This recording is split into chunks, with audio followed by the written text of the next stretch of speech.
I learned how to paint. I learned how to carve foam. I learned how to start thinking about projects, things that I didn't realize were going to be as powerful and fundamental to the career I've fallen into. I was able to get a hold of, and I'm really grateful for that, honestly. This was my first introduction to construction and painting, and getting to really see hands-on what goes into taking a scenic design from a piece of paper to the stage. While I was at the shop, I was taught how to be part of a cohesive team, but also how to be a leader and run my own crews.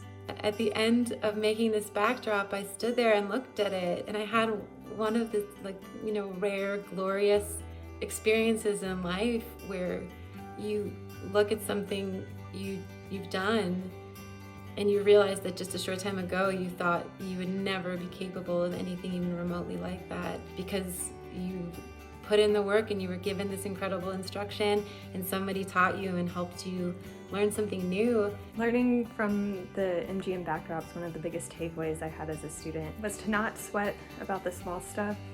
You know, you see these big, beautiful paintings up close and you start to notice the little paint drips and some odd shades, and once you take a step back and look at the whole picture, they just blend right into the background, they completely fade away. And so seeing that up close, it really resonated with me, and it's something that I've carried on in my career as a scenic artist. I was fortunate to be a part of the students who recreated the Sound of Music backdrop with Don McDonald, and this gave me a deep understanding of the historical significance of backdrop painting and its influence in design. And one of the things that I really remember him teaching everybody that really stuck with me was how to make these realistic looking trees using only 3 or 4 different colors of paint and just one really big brush. And if you held it in a specific way and dabbed the canvas just a couple of times with those different colors, you get such a crazy, awesome, realistic looking tree just in a minimal amount of work.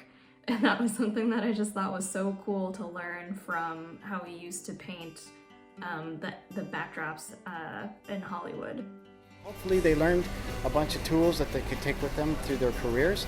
Interacting with the students, all eager to learn, listen, seeing their energy inspired you, their inspiration motivates you to do really good. And that was fun. My deep hope with this kind of workshop and in the future is that this information will be disseminated to the next generation. Studying art and artists from the past isn't just about preserving history, but it also allows us to take this knowledge into the future too.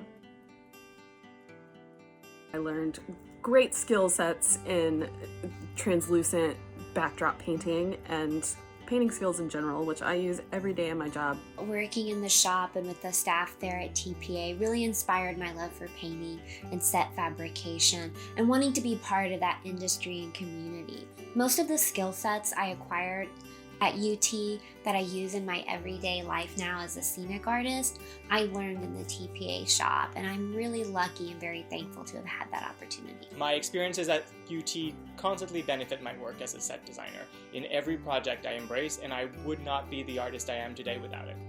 Generally, I feel so lucky and prepared as an artist when I left, and so excited to get to do the work that I do. And I can't thank the instructors enough.